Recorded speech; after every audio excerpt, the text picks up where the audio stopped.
Éternel notre Dieu, nous te disons merci. Père, nous te glorifions. Papa, nous te célébrons. Reçois honneur, gloire, adoration au siècle des siècles. Merci, Papa. Merci, mon Dieu, mon roi. Amen. Bonjour, admirables frères et sœurs. Vous êtes la bienvenue à ce programme, à cette série d'enseignements portant sur les secrets pour découvrir sa destinée et l'accomplir. Secrets pour découvrir sa destinée et l'accomplir.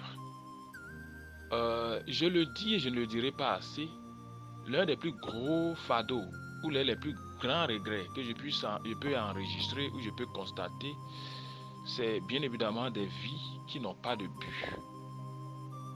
Une vie sans but est comme un véhicule sans destination.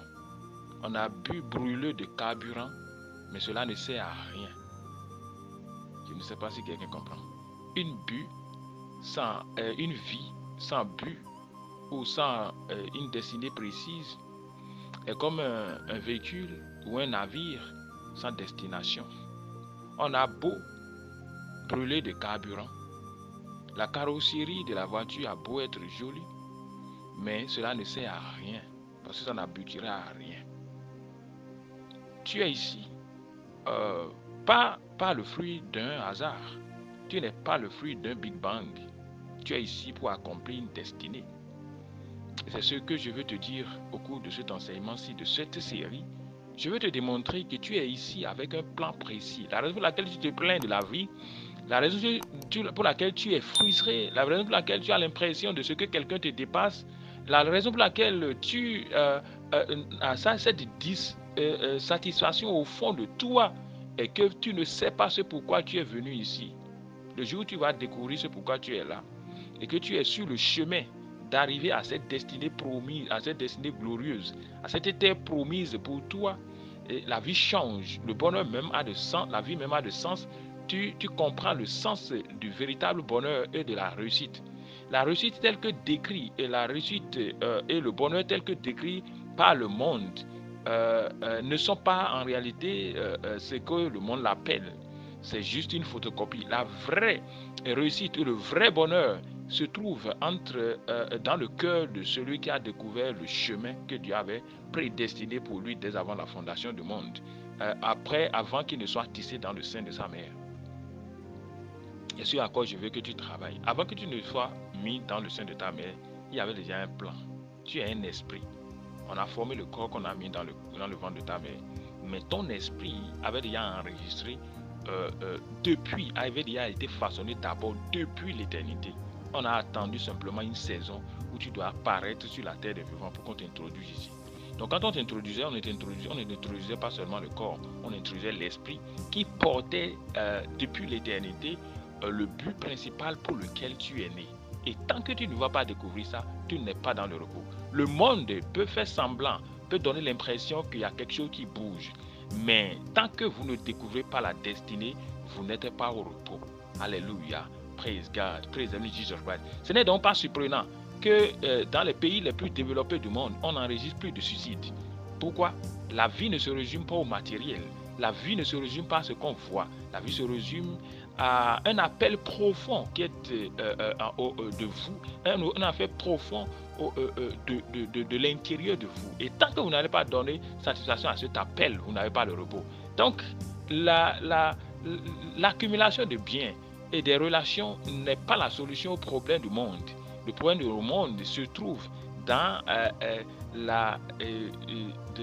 le fait pour chacun de nous de savoir ce pourquoi il est ici, de découvrir sa raison d'être et de pouvoir travailler à cela pour l'accomplir. Et c'est ça le sens de la vie. Alors depuis quelques jours, nous sommes en train de faire ce voyage sur les secrets pour découvrir sa destinée. Nous avons déjà vu beaucoup de choses. Nous avons vu, en tout cas, nous avons déjà vu 2 grands chapitres. On a fait une introduction et nous avons vu 2 grands chapitres. Le premier chapitre, si vous voulez, le premier chapitre de la première partie, secret pour découvrir sa destinée et l'accomplir. La première partie est consacrée au secret pour découvrir sa destinée. Donc la seconde partie sera consacrée au secret pour l'accomplir. Et il y aura un autre dernier une dernière partie qui va nous permettre d'aborder certaines autres subtilités de la question. Alors, pour ce qui concerne la première partie actuelle, et donc le troisième chapitre sera abordé aujourd'hui. Mais avant ça, je vous rappelle brièvement le contenu du premier et du deuxième chapitre. Le premier chapitre a été consacré, après l'introduction bien sûr, a été consacré au plan, la réalité du plan de Dieu. Là, j'ai démontré à travers les Écritures que presque tous les personnages bibliques avaient un plan pour leur vie. Donc, si c'est le cas, vous ne pouvez pas échapper. Vous ne pouvez pas ne pas avoir un plan, sinon ça paraît anormal. Vous comprenez? Tout homme a un plan. Maintenant, le découvrir est un autre débat. Beaucoup n'ont pas découvert leur plan. Dans une grande assemblée de 1000, je me demande combien ont découvert ce pourquoi ils sont ici. C'est très difficile. Et c'est ce à quoi je suis en train de t'appeler. Donc cet enseignement-ci n'a pas de prix. Je te prie, si tu aimes tes proches, tes amis et autres, partage cet enseignement-ci pour aider une vie. Ça n'a pas de prix. Il n'y a pas une somme d'argent que tu peux donner pour cet enseignement-ci.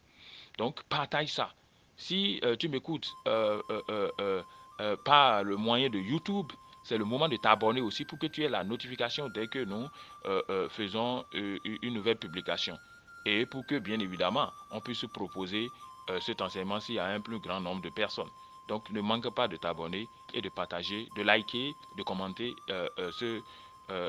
cette vidéo. Tu es béni au nom puissant de Jésus-Christ. Au nom de Jésus, nous en prions. Donc, nous avons vu la réalité du plan de Dieu, dans un premier temps. En chapitre 2, nous avons vu les avantages, ou si vous voulez, les bénéfices liés à la découverte de la destinée. Et bien sûr, là, nous avons vu beaucoup de bénéfices. Je vous ai dit, on ne peut pas tout aborder, mais on a vu au moins 11 bénéfices liés à la découverte de son plan. Si c'est le premier audio que tu écoutes, tu dois retourner. De toutes les façons, pour ceux qui me reçoivent par YouTube, au niveau de la description, je vais laisser les liens des premiers enseignements, des enseignements précédents, pour que tu puisses avoir de la logique. Le but de cet enseignement, si ce n'est pas que tu écoutes cet audio seulement et cette vidéo, cet audio bien sûr, ou alors que tu visualises cette vidéo simplement. Il faut que tu retournes dès le commencement et que tu suives ça comme un enseignement, comme un cours. C'est comme ça que ça va transformer ta vie. Mon but n'est pas de te distraire en te donnant un petit enseignement, une certaine exhortation de quelques minutes. Non. Mon but, c'est de transformer ta vie. Et pour le faire, tu dois patauger dans cet enseignement-là du début jusqu'à la fin. Je te le recommande vivement. Alléluia. Praise God. Praise the Lord Jesus Christ. Amen. Alors donc, à partir de cet instant, nous allons aborder donc le deuxième, nous allons aborder le troisième chapitre. Donc, le premier chapitre avait été consacré à la réalité du plan de Dieu. Le deuxième chapitre avait été consacré, bien évidemment, aux bénéfices liés à la découverte de sa destinée. Et aujourd'hui, à partir d'aujourd'hui, nous allons commencer par voir 8 principes pour découvrir sa destinée. 8 principes pour découvrir sa destinée. On va dérouler ça chapitre par chapitre. 8 principes pour découvrir sa destinée. Si tu m'écoutes, à l'issue du développement de ces 8 principes, ta vie change. Ta vie change. Ta vie change. À l'issue du développement de ces 8 principes, il n'y a pas de raison pour que tu n'aies pas un changement radical dans ta vie. Je te dis. Un changement radical. 8 principes. Tu découvres ces 8 principes-là doivent aboutir au résumé de ta vision en une seule phrase. Mon but, en développant ces 8 principes, c'est bien évidemment que tu puisses écrire ta vision en une seule phrase. Oui. Donc, quand on va faire ça, tu vas explorer ces principes-là. Ça va t'aboutir à la fin, bien évidemment. Nous aurons un tableau. Et ce tableau-là va permettre bien d'explorer chacun des 8 principes dans ta vie, de faire un résumé de chaque principe et de faire le résumé des 8 principes pour aboutir à ta vision précise. Parce que pour moi, si ta vision n'a pas pu se résumer en une seule phrase, tu ne l'as pas encore découverte. Elle n'est pas trop précise pour que tu puisses marcher en conséquence. Elle n'est pas trop précise pour que tu n'aboutisses pas à une erreur. Donc, mais dès que tu peux résumer ta vision en une seule phrase, alors ça devient important. Alléluia. Praise God. Donc, c'est de ça qu'il s'agit. Alors, aujourd'hui, nous allons poursuivre notre enseignement. Ce que j'ai voulu déjà dire, c'est ceci. Donc, nous allons voir les 8 principes ou les 8 clés pour découvrir sa destinée. Ça commence à partir de Dieu, à partir du 3e chapitre. Et on va poursuivre.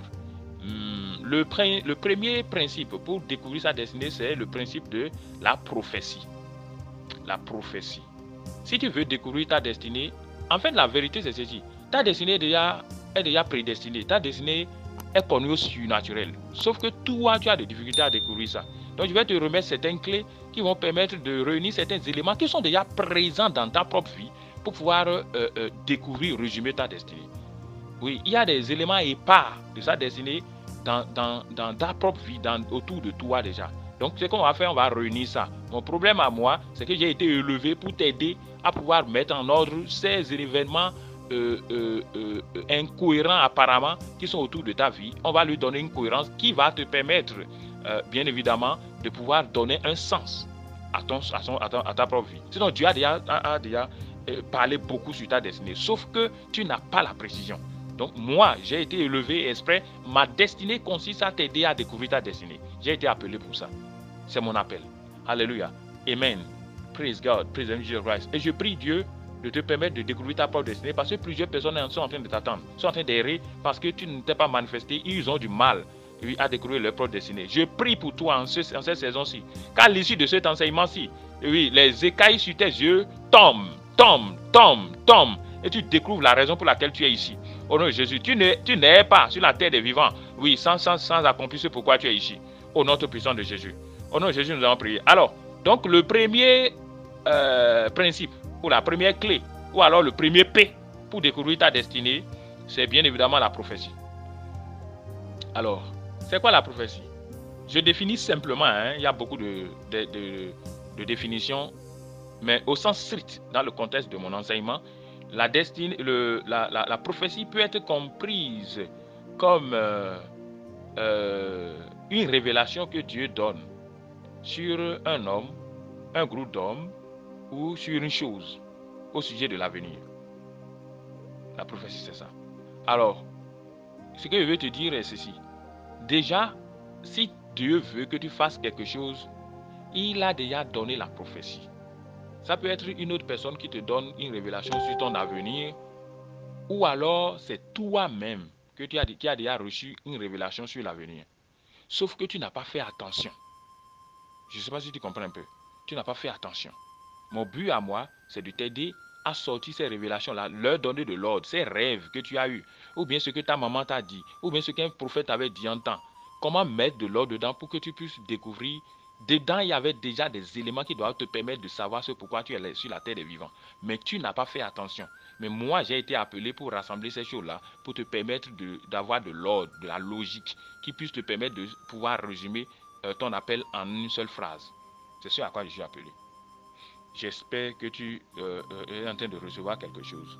Alors, pourquoi je suis si convaincu de ce que si Dieu veut faire quelque chose dans ta vie, il te l'a déjà révélé. La Bible nous le révèle. La Bible nous le révèle.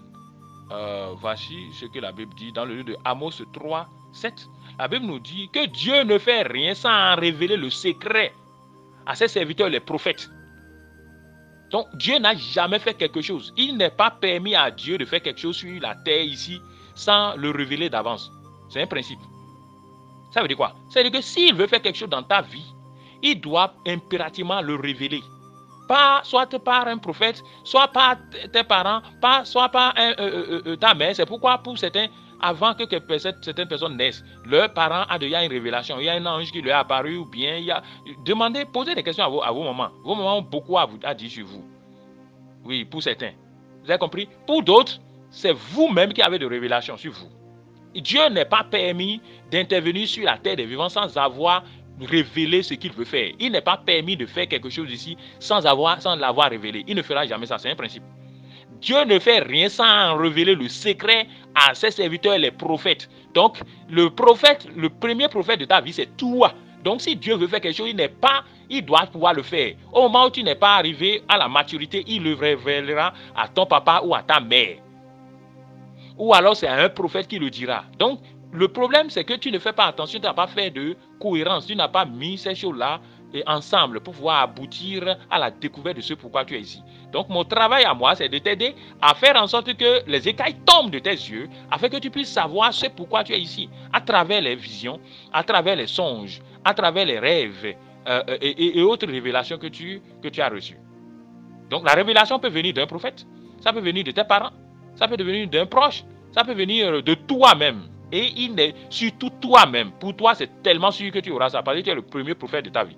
Parce que la Bible dit qu'il révélera ça à ses serviteurs, les prophètes. Et le premier prophète sur ta propre vie, c'est toi. Donc il n'est pas exclu. Si tu as une destinée, tu dois pouvoir le voir déjà dans un songe. Tu n'as pas fait attention. Je vais t'aider à pouvoir faire attention à ces choses-là aujourd'hui, à donner de l'ordre à ces songes que tu as eu, à ces révélations qu'on a eues au sujet de toi, pour aboutir bien évidemment à ta vision, à ta destinée, au plan parfait de Dieu pour ta vie.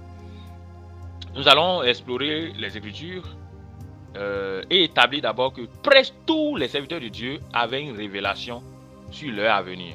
Donc, si cela est vrai pour les patriarches, c'est davantage vrai pour toi.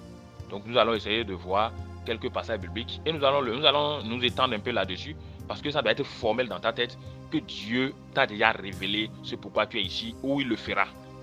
Donc, tu n'as pas de raison d'aller chercher chez un charlatan. Ce pourquoi tu es ici est déjà en toi et c'est déjà révélé a priori. Si ce n'est pas révélé, ça peut être révélé par la prière. Si tu vas sur la montagne, tu pries, tu dois avoir ça parce que tu as la garantie de ce que Dieu ne fera rien sans révéler le secret à ses serviteurs les prophètes. Tu es le premier prophète de ta vie, il doit pouvoir te révéler ça. Donc, c'est ça la réalité. Alors, ce que nous allons faire, c'est donc ceci. Écoutez-moi, Abraham avait une révélation de sa propre destinée. Il dit, sors de la maison de ton père et va dans un pays que je t'annoncerai. Et je te ferai une bénédiction pour les autres. Le monde entier sera béni à travers toi.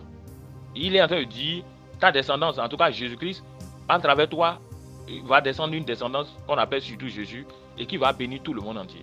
Il lui avait déjà dit ça. Vous allez trouver ça dans le Genèse 12, verset 1 à 3. Abraham avait déjà une prophétie qui lui a permis de savoir ce qui peut se passer des années, des millions, des milliers d'années après. Donc il y a une prophétie. Je ne sais pas si vous comprenez, sur Abraham. Jacob avait eu des prophéties. Parce que c'est Jacob, d'abord Isaac et Jacob, qui étaient amenés à proroger le travail d'Abraham. Abraham avait une alliance. Et il fallait entretenir l'alliance pour que ça puisse aboutir à Christ. Et bien évidemment, Isaac puis Jacob étaient des héritiers qui allaient proroger donc cette alliance-là. Et Isaac d'abord, et Jacob surtout, avait eu de prophéties sur sa destinée. On va lire rapidement Genèse 28, verset 10 à 16. Genèse 28, verset 10 à 16. Nous allons lire rapidement le cas de Jacob. Ici, je vais transformer votre vie. Je ne suis pas là pour vous distraire. Vous comprenez? Donc, il n'est pas exclu que je m'étende sur certains détails. On n'est peut-être pas plus habitué à ça. On est habitué à un fast-food, ce qu'on veut manger rapidement. Ne faites pas attention à ça. Écoutez-moi, je vais faire un enseignement élaboré sur la question pour qu'une fois pour toute votre vie soit libérée. Si vous ne me contactez même pas, vous devez pouvoir vous-même commencer par marcher selon le plan parfait de Dieu sur votre vie désormais. C'est ce pourquoi donc je vous remets tous les instruments nécessaires pour que votre vie soit transformée vraiment à coup sûr. Alléluia. Amen. Alors, Genèse 1, Genèse 28, verset 10 à 16, on lui a dit déjà. Donc Abraham a eu une révélation, a eu une prophétie sur sa propre vie. Donc il n'a pas marché dans le désordre. Il sait ce qu'il doit faire. De la même manière, Isaac et surtout Jacob que nous allons voir ici aujourd'hui, parce que la vie de Isaac était brève. Donc il y a moins de révélations sur lui, mais ce qui est sûr, Abraham lui a déjà transmis les instructions. Mais ici, nous avons le cas de Jacob où Dieu a fait encore une prophétie, a donné une révélation à Jacob. Donc si Jacob a sa propre révélation, tu ne peux pas ne pas avoir de révélation. Il y a quelque chose qui ne va pas. Si tu me dis juste à ce jour que tu ne sais pas ce pourquoi tu es ici, en réalité, c'est toi qui n'as pas décodé ce que Dieu t'a déjà révélé. Et je suis en train de t'aider à décoder ça en fait, quoi. Alléluia. Amen. Alors, Genèse 28, verset 10 à 16. 28, verset 10 à 16 nous dit quoi? Jacob partit de Beersheba et s'en alla à Haran. Il atteignit un endroit où il passa la nuit, car le soleil était couché. il prit l'une des pierres de l'endroit et il la plaça sous sa tête. Et il se coucha à cet endroit. Il eut un rêve. Voici qu'une échelle était dressée sur la terre et son sommet touchait au ciel. Et les anges de Dieu y montaient et y descendaient. Or l'Éternel se tenait au-dessus d'elle. Il dit, je suis l'Éternel, le Dieu d'Abraham, ton père, et le Dieu d'Isaac. La terre sur laquelle tu es couché, je la donnerai à toi et à ta descendance. Donc, Dieu avait promis la terre de Canaan à Abraham. Mais il ne pouvait pas télécharger toute l'alliance en une génération. Donc, il devrait passer l'alliance là à 2 générations, à Isaac et à Abraham et à Jacob. Donc, il a renouvelé l'alliance qu'il avait faite avec son grand-père, avec donc Jacob. C'est ce qu'il devrait faire. Donc, le but pour lequel Jacob était né, c'était de proroger l'alliance que Dieu avait fait, de pouvoir donner la terre de Canaan au peuple d'Israël. Mais ce n'est pas suffisant. De pouvoir faire en sorte que le descendant ou la descendance, bien évidemment de cette famille-là, devienne une bénédiction pour le monde entier. Je dis, je jure. Vous avez vu? Donc, il lui a révélé ça. Jacob donc ne marchait pas dans le désordre. Toi-même, tu avais déjà une révélation. Tu n'as pas pu décoder. Et mon but à moi, c'est de t'aider à décoder ces choses-là. Tu es béni. Au nom tout puissant de Jésus-Christ. Au nom de Jésus, nous allons prier. Nous allons passer à un autre. Oui, vous connaissez l'histoire de Jacob. Donc ça, Genèse 28, verset 10 à 16. Pour Abraham, la prophétie d'Abraham, c'était Genèse 12, verset 1 à 3. Jacob, Genèse 28, verset 10 à 16. Vous allez lire ça. Joseph avait aussi une prophétie. C'était une prophétie personnelle. Tous ceux-là ont des prophéties beaucoup plus personnelles, c'est-à-dire la révélation est venue d'eux-mêmes. Ils ont reçu la révélation directe du Saint-Esprit. Mais il y a des cas où c'est les parents qui reçoivent. On va voir, c'est le cas de Samson. Alors, Jacob. Jacob a reçu une révélation. Et Joseph avait reçu une révélation. Vous connaissez la Genèse 32, verset 2 à 5. Lorsque Sageb s'est levé, les autres Geb se sont prosternés. Il a eu des songes 2 fois. Pour ce qui impliquait qu'il allait devenir le premier ministre le plus grand de tout le monde entier. Ce qui s'est accompli. Donc il n'est pas exclu que tu aies déjà un songe là que tu es en train de négliger qui devrait te permettre de savoir ce pourquoi tu es ici. Ça ne suffit pas. Il y a d'autres paramètres qu'on va voir tout à l'heure. Il y a 8 clés que j'ai pu découvrir pour décoder ta destinée. Mais la première clé, c'est la prophétie. C'est la clé la plus courante. 90% de l'interprétation de votre destinée viendra bien évidemment par la prophétie. Souvent, en tout cas, c'est pas la prophétie souvent que Dieu parle. Mais il y a d'autres éléments qui doivent te permettre pour être sûr. Il ne faut pas aller conclure rapidement. Alors, donc, vous connaissez Joseph, donc. Joseph, dans le livre de Genèse 37, verset 2 à 5, a reçu une prophétie. Samson a reçu des prophéties. Est-ce que quelqu'un comprend quelque chose? Samson a reçu des prophéties aussi. Samson, dans le livre de Juge 13, verset 2 à 5, a reçu des prophéties. Nous allons lire ça rapidement. Samson. Oh, thank you, Jesus. Alors, Juge 13, verset 2 à 5. Il dit, il y avait un homme de Soréa, de la famille des Danites, et qui s'appelle Manoah. Sa femme était stérile et n'avait pas enfanté. L'ange de l'Éternel apparut à la femme et lui dit, voici que tu es stérile, tu n'as pas enfanté. Tu deviendras enceinte et tu enfanteras un fils. Maintenant, prends bien garde, ne bois ni de vin, ni de liqueur, et ne mange rien d'impur, car tu vas devenir enceinte et tu enfanteras un fils. Le rasoir ne va pas monter sur ça, c'est tout ce que vous voulez là. Et il a dit, et ce sera lui qui commencera à sauver Israël de la main des Philistins. Les Philistins opprimaient le peuple d'Israël, et Dieu avait envoyé un enfant. Il avait programmé pour pouvoir finir avec l'oppression. Tu as vu? Donc toi aussi tu as un plan, tu as un problème particulier à régler dans le monde. Le jour où tu découvres ça, ça fait toute la différence. Tout ce que tu fais en dehors de ça ne va te donner de satisfaction, je te dis vrai. La frustration que tu vis actuellement n'est pas loin du fait que tu n'as pas découvert ce pourquoi tu es là. Lorsque tu découvres ce problème particulier que tu es appelé à vaincre, ces Philistins que tu es appelé à exterminer, alors ta vie a de sens. Alléluia. Donc on a vu ça. Genèse combien? Genèse, non, et Juge 13, de 2 à 5. David avait une destinée. Alléluia. Quelqu'un comprend ça? David avait une destinée. Vous connaissez l'histoire de... vous connaissez l'histoire du roi Saül, qui a désobéi vis-à-vis de Dieu. Il était roi, mais à un moment donné, il n'a pas suivi les instructions de Dieu comme il convient. Et Dieu a voulu le remplacer. Et il a dit qu'il a trouvé pour lui David, un homme selon son cœur. Et c'est comme ça qu'il lui a dit sa destinée. Sa destinée était le roi, d'être le roi selon le cœur de Dieu sur Israël. On lui a dit à annoncer ça un peu plus tôt.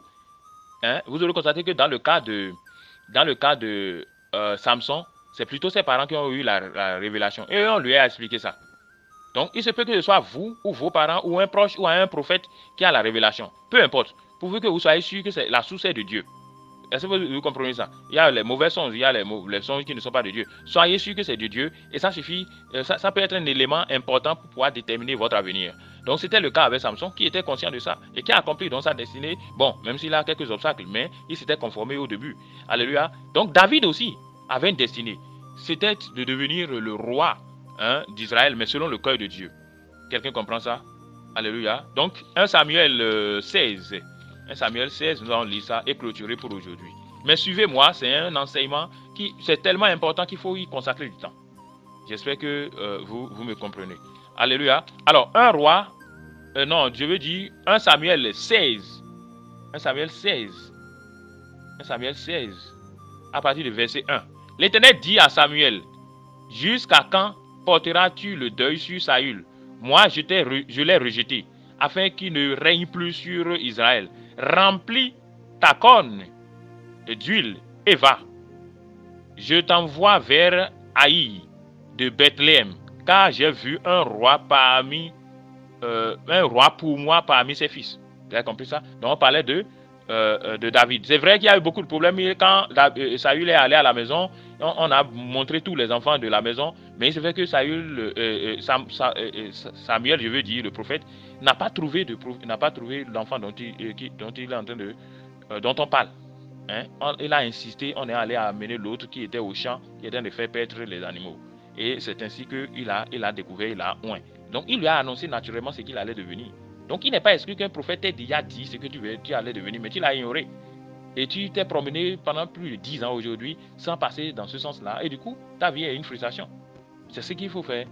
C'est ça, il faut explorer alors ces choses-là avec l'aide du Saint-Esprit. On va faire le travail. Alléluia. Praise God. Moi, je suis appelé à décoder, à t'aider à décoder. C'est pourquoi tu es ici.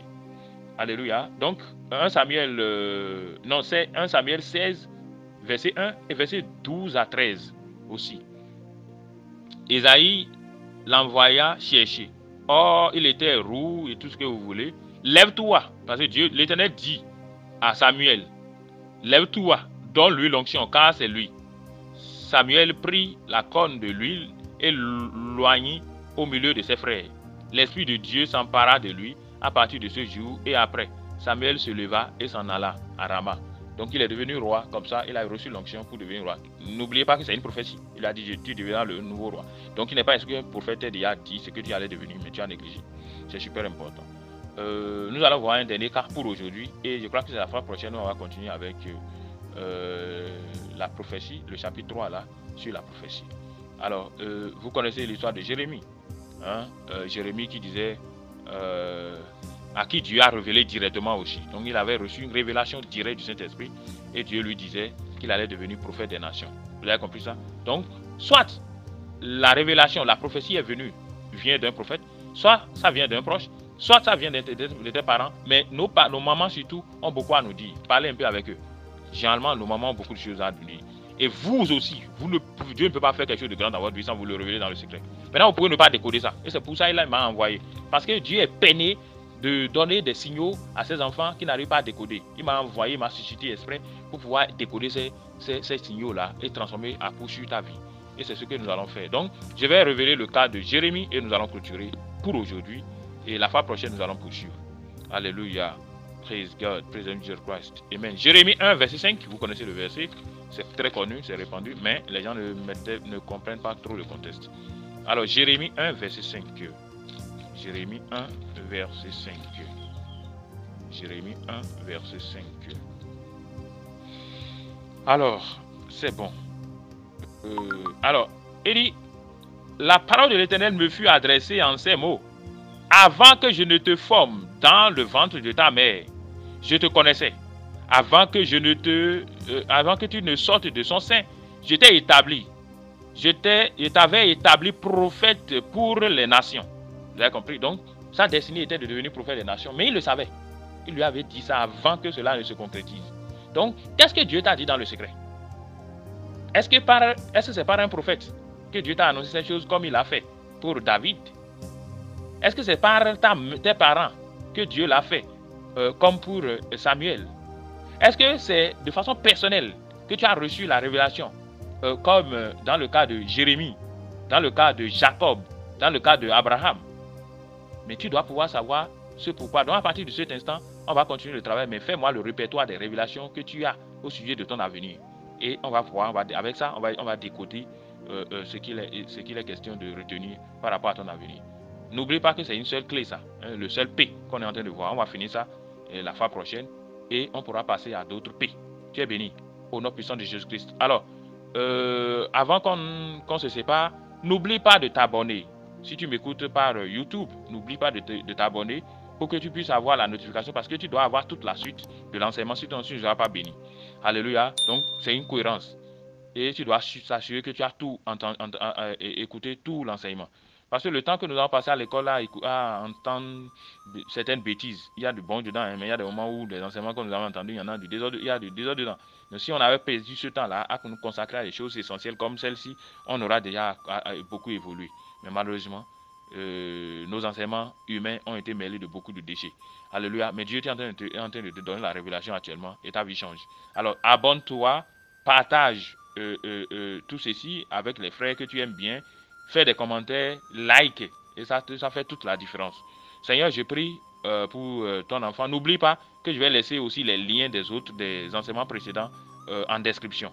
Hein, sous ta page YouTube en description, je laisse bien évidemment les liens des autres enseignements. Éternel Dieu, je prie pour tes enfants, je demande que tu leur donnes la révélation, que les écailles tombent des yeux de cet enfant-ci, afin qu'il puisse savoir, saisir en une seule phrase, c'est pourquoi il est ici, qu'il ne soit pas une pète au nom puissant de Jésus-Christ. Les écailles tombent maintenant, les voiles sont déchirés, sont consumés au nom de Jésus. Cet enfant accède bien évidemment à ton dessein éternel pour lui, au nom puissant de Jésus. Au nom de Jésus, nous allons prier. Amen, amen et amen. Amen, amen, amen.